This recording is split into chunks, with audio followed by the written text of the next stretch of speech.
You know, a lot of people ask me how useful Canley's study is. And if you're one of those people, watch this video because you're about to find out.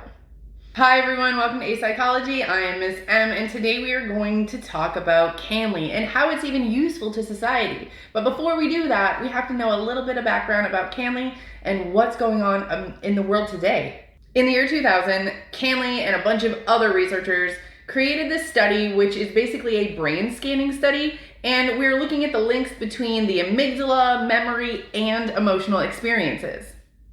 Now, in order to figure out how the study is useful, we have to figure out what the results of the study were. Here we go. Let's look at these results. Here in this graph, you'll notice that this green line is a rating of a 3. Now, remember, we rated from 0 to 3, 3 being the highest. If you'll also notice on this chart here, you'll see that 3 is the one that climbs the highest on the percentage of activation of the amygdala. So this is showing us a positive correlation between activation of the amygdala and highly emotional, fearful experiences or images. Overall, we saw that amygdala activation was correlated with an individual's experience of emotional intensity.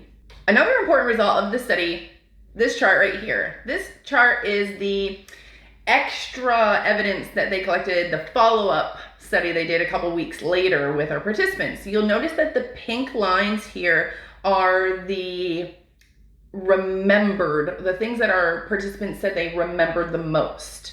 And if you'll notice on the bottom is the rating scale, okay? So just going across the chart here, you'll see that someone who rated something as 0, the black is the highest, which means they forgot it.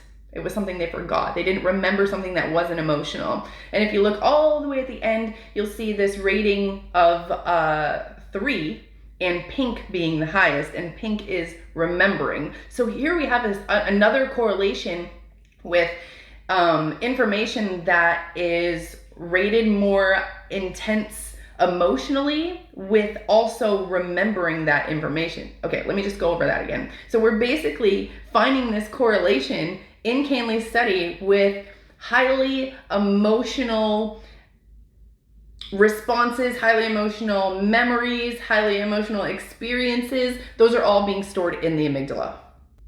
Now that we know the results, let's put those results into society and see what people do with it. Now remember, Canley's study was done in the year 2000. All studies afterwards is research that was basically done because of Canley's findings. Now, this is what I'm talking about. In 2007, Parrott. In 2016, Amoroso. In 2021, Mitchell. They all did there's so many more, but they all did experiments using MDMA to help participants with PTSD and anxiety.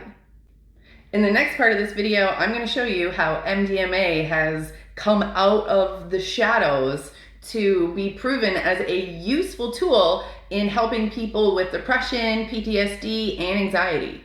If you are part of my Patreon, this is going all the way through for you. If you're not, unfortunately, this is where the video ends. If you are looking to get into a classroom or have more one-on-one time with a teacher, please join my Patreon. And if you're not part of my Patreon classroom, thank you so much for watching this video, and unfortunately, the rest of the information is in my classroom, which you can access with the links down below. As always, thank you so much for watching A Psychology channel for your 9990 syllabus. And if you're not a psychology student and you're just looking for some more information on psychology, thank you so much for following me on YouTube. If you have any questions about psychology, how to get into my Patreon classroom, just send me an email at apsychology9990@gmail.com.